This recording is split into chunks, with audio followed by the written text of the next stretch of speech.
So we're going to soak a rag with oil here, throw it in the chamber. Welcome to Shane's Main Shop, where I cover a wide variety of topics, such as how-to, home improvement, some auto repair, some woodworking videos, as well as I do some funny videos of my life stories, and if I go away, I try and get some video of some of the places I go. So anyways, thanks for swinging by, and stick around. So what we're going to do is we're going to light that, and I'm going to take the burner and shove it back in there and just hold it temporarily, so we can see if there's any smoke.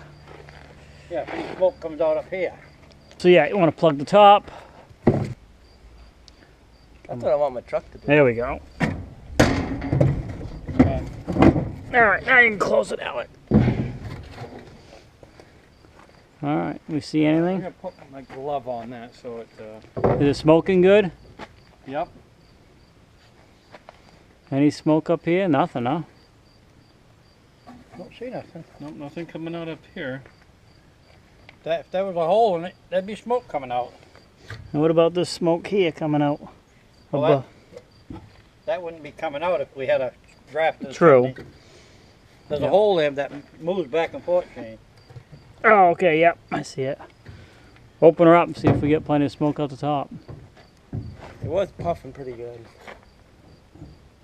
Alright, so we definitely got plenty of smoke in there. But it's nothing coming out here, so that means the chamber's good, there's no holes. That's a heavy chamber in that. One of the most expensive hot air furnaces. So that is one way you can test a furnace. But again, this is an entertainment video only.